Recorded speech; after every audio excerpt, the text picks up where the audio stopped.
Paname. Ici c'est Paname. Ici c'est Paname. Ici c'est Paname. J'ai la tronche du parigot, le cœur qui palpite. On chante, on crie, Paris est magique. Le rouge, le bleu, fier de nos couleurs. Le parc en feu, ressens-tu la ferveur?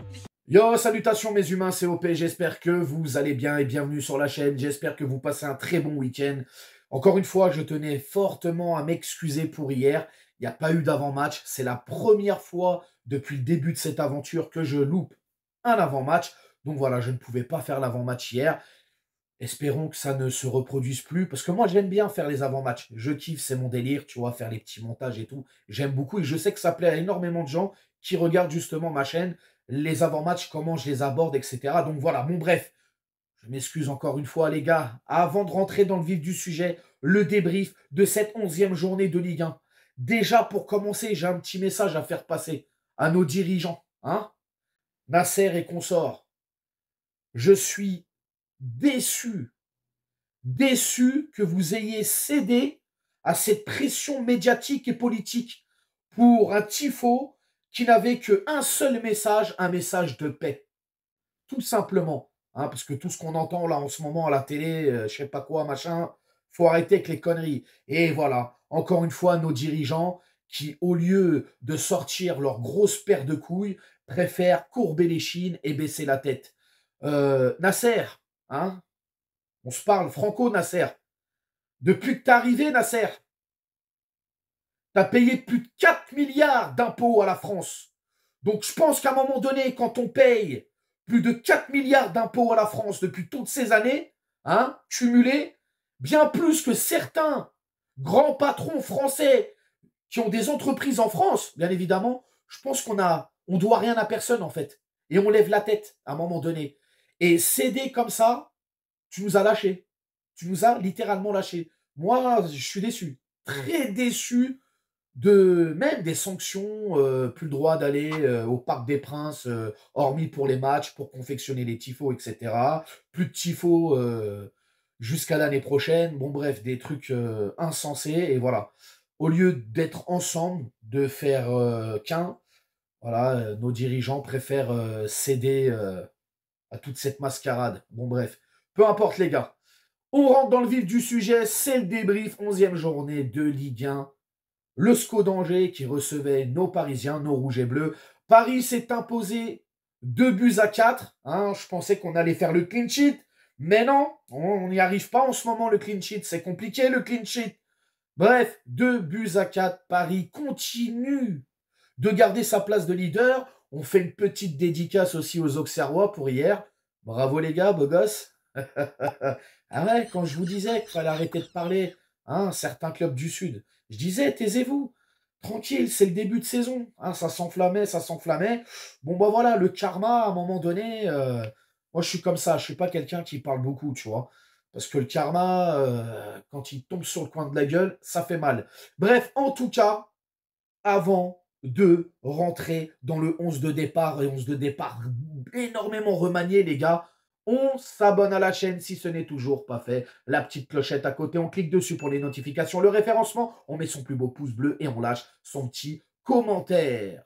Le fameux 11 de départ, le fameux 4-3-3 des familles de Luis Enrique. Alors, Safonov était annoncé par une partie de la presse et moi-même je pensais que Safonov allait être titulaire et finalement non, c'était Donnarumma dans les cages, la charnière centrale, Marquinhos capitaine avec Skriniar, Beraldo était à gauche, Hakimi a tenu son rôle à droite ce soir, je ne pensais pas qu'il allait être titulaire mais si, nous avions au milieu de terrain Zaïre Emery en sentinelle, Ruiz avec Mayoulou, Mayoulou qui est plutôt timide ce soir, je trouve.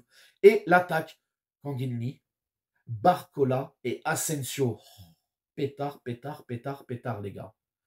Bref, coup d'envoi qui va être donné pour le Paris Saint-Germain. Eh ben, disons-le, les gars, je pourrais faire le débrief que de la première mi-temps. Cette première mi-temps qui a été nickel, nickel chrome. Paris a très bien maîtrisé son sujet. Paris était très bon dans le pressing, on récupérait tous les ballons, il y avait beaucoup de permutations, il y avait beaucoup de mouvements. J'ai beaucoup aimé aussi l'animation offensive. Pour moi, c'était franchement irréprochable. Alors oui, de temps en temps, les Angevins essayaient de se montrer dangereux, etc. Mais ils étaient complètement asphyxiés par le pressing parisien, la justesse technique. euh, Tactiquement, ça coulissait bien aussi, les Parisiens. J'ai beaucoup, beaucoup aimé cette première période parisienne. On a confisqué le ballon, on a fait tourner, on prenait notre temps pour construire nos actions. Alors, on a vu des Angevins, hein, disons-le, qui étaient vraiment dans un bloc resserré, hein, qui jouait très axial, et forcément, ça a laissé énormément de trous d'air sur les côtés. Et d'ailleurs, hein, on va en parler, parce que justement, les 4 buts que nous avons mis hein, sur cette première période. Alors, pour la petite statistique, les gars, oui, parce que j'ai été chercher la petite stat, tu vois, il faut remonter jusqu'en 2023 pour voir Paris lors de la première mi-temps, mettre 4 buts et c'était face à Lyon, les gars. Donc ça remonte à 2023 que Paris n'avait pas mis 4 buts en première mi-temps. Ce soir, c'est chose faite. Donc voilà. Et ce bloc angevin, justement, très resserré, qui par moment même jouait carrément dans leurs 16 mètres à eux, on a complètement réussi à les dégoupiller. Et justement, à la 17e minute, gros centre de Asensio, centre plutôt fort même, qui va être repris par Kanginli d'une belle reprise. Alors, sur le coup, on assiste à un espèce de sauvetage du SCO.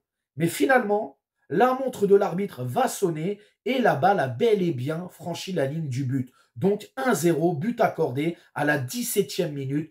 Kanginli pour une passe de Asensio. Et les gars, c'est pas fini, puisque à la 20e minute, donc 3 minutes plus tard, ils remettent ça. La intelligence de Barcola, il se retourne, il la passe à Asensio et Asensio adresse un caviar à Kanginli. Kanginli qui se remet sur sa patte gauche et là, à contre-pied, va marquer le deuxième but. Magnifique. Asensio pour Kanginli à la 20e minute. Paris déroule, Paris continue. Alors attention, Angers, bien évidemment, va se montrer aussi dangereux sur cette première période, notamment avec cette passe en profondeur où l'attaquant angevin va se retrouver en face à face avec Donnarumma. Et là, Donnarumma, disons-le les gars, a été très bon, a bien anticipé même, j'ai envie de te dire, et va récupérer cette balle. Donc va annuler cette action des Angevins qui aurait pu aller mettre un but. Ah, parce que Donnarumma, il est capable du pire comme du meilleur, celui-là. Mais en tout cas, là, parfait, les gars. Bref, 31e minute. Asensio, encore une fois. Asensio, il a été sur tous les bons coups ce soir. Asensio qui va... Alors déjà, grosse récupération, hein, bien évidemment, avec ce pressing parisien. Asensio qui a le ballon, plein d'altruisme, qui donne à Barcola et Barcola. Oh. Barcola, frérot. Grosse frappe de Barcola. 3-0. Ah, les Angevins, ils ont pris cher. Hein. Ils ont pris tarif sur cette première mi-temps. C'est dur. Continuez à jouer. Continuez à jouer. Tout se passe bien. Et bien évidemment, hein, dans le temps additionnel de cette première période, va y avoir le second but de Barcola, cette fois-ci sur une passe de lit, et Barcola qui va y aller de son petit but de la tête. Donc voilà, 4-0 pour le Paris Saint-Germain à la mi-temps, et je le redis encore une fois, Paris n'avait plus marqué 4 buts en première mi-temps depuis 2023, et c'était face à Lyon, les gars. La deuxième période, ouais, comme d'habitude. Comme d'habitude, la deuxième période, les gars, hein, on a toujours cette habitude-là d'être dans la gestion, de toujours vouloir faire des gris-gris, hein, de ne plus être tueur comme on l'a été sur cette première période. Donc, coup d'envoi pour les Angevins. Et puis, bah, les Angevins, qu'est-ce qu'ils vont faire? Bah, ils vont jouer. Ils vont jouer leur partition. Et personnellement, cette deuxième période, je leur donne. Puisque Paris ne va pas réussir à... Alors oui, par moment, il y a des éclairs de génie, j'ai envie de te dire. Mais voilà, beaucoup de changements aussi, oui, parce qu'il va y avoir des changements sur cette seconde période. Donc Barcola qui va laisser sa place pour Désiré Doué, Hakimi qui va laisser sa place pour Zagué. Zagué, pas mal, pas mal. Très belle entrée de Zagué. Mayoulou pour Colomwani. Colomwani, pas de chance encore ce soir. On va en parler juste après. Ensuite, nous avions Warren qui est sorti pour Dembélé et Joe Neves qui est rentré à la toute fin en remplaçant Kanginli. Donc voilà, beaucoup de remplacements, les gars, et forcément, bon, bah Paris joue autrement, perd un peu de dynamique hein, dans son jeu, c'est normal. Et puis bon, bah, les Angevins, ils vont en profiter et ils vont mettre 2 buts, je vais pas dire coup sur coup, mais en très peu de temps, voilà, il va y avoir cette belle reprise de Langevin hein, qui va complètement... alors, elle est un peu dévissée, il faut dire. Et j'ai quand même l'impression que Donnarumma, en vrai, il peut rien faire parce qu'il est déjà parti sur l'autre côté et la balle va de l'autre côté. Et donc, superbe lucarne, mais c'est vrai que la patte, elle est un peu dévissée. Et puis, bah, le second but Angevin, les gars, encore une fois, hein, sur un coup de pied arrêté. Ah, c'est pas possible. On est mauvais sur coup de pied arrêté, les mecs. Hein.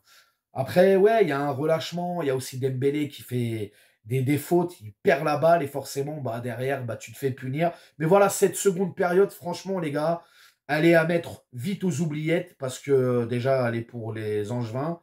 Le SCO, bah ouais, le SCO qui nous a plutôt bien dominé sur cette seconde période. Mais voilà, les gars, pour faire un petit peu la synthèse de tout ce match, encore une fois, on le voit. On joue de la même manière depuis le début de saison. Là, ce soir, on arrive à en claquer 4 sans avoir un attaquant numéro 9. Et notre numéro 9 ce soir, il est le meilleur passeur. Et ça, alors on va me dire, c'est que Angers. Oui, d'accord, c'est que Angers. Mais je parle de la physionomie, de la façon comment on joue, etc. On joue de la même manière, que ce soit en Ligue des Champions ou en Ligue 1, c'est pareil. C'est, voilà, jeu de possession, etc. Et puis après, on accélère et on marque. Sauf qu'en Ligue des Champions, on n'y arrive pas. Et là, ce soir, on y arrive. C'est, ouais, c'est frustrant. Ce Paris Saint-Germain, à double visage. Vraiment très frustrant.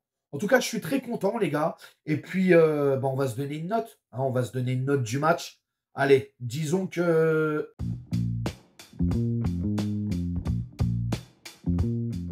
Donc voilà, un joli 7 sur 10 pour la note du match. Nous allons faire maintenant les tops et les flops. Eh bien, écoutez, les gars, sans grande surprise hein, pour les tops et les flops. Dans mes tops, hein, je vais mettre bien évidemment Asensio et puis les 2 buteurs, Barcola et Kanginli, qui pour moi ont été au-dessus du lot ce soir, même si d'autres joueurs ont été très bons.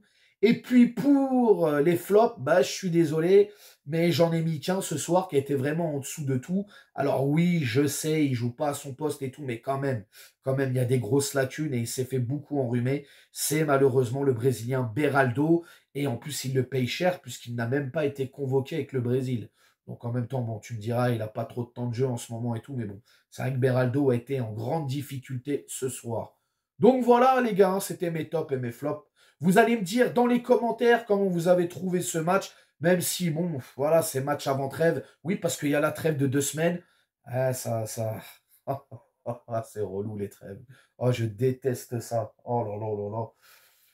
Ah, c'est chiant. Donc voilà, vous allez me dire dans les commentaires comment vous avez trouvé ce Paris Saint-Germain là. Et puis n'hésitez pas à vous abonner, partager, liker. Et nous, on s'attrape dans la semaine, dans les semaines même qui suivent, pour réagir à l'actualité. Il y aura forcément de l'actu Paris Saint-Germain, etc. Vidéo, petite vidéo, live, je ne sais pas, on verra bien. Prenez soin de vous, profitez bien de votre week-end. Oui, parce que je crois que lundi, c'est aussi férié. Donc voilà, hein. Profitez de tous ces jours, etc. Reposez-vous bien et puis on s'attrape bientôt. Ciao. Nique sa mère, les foutiques, c'est l'UTES que j'incarne. Paris capitale et la Liga capitule. On voit toute ton équipe face à Navas, c'est ridicule. Je suis dans une école 90.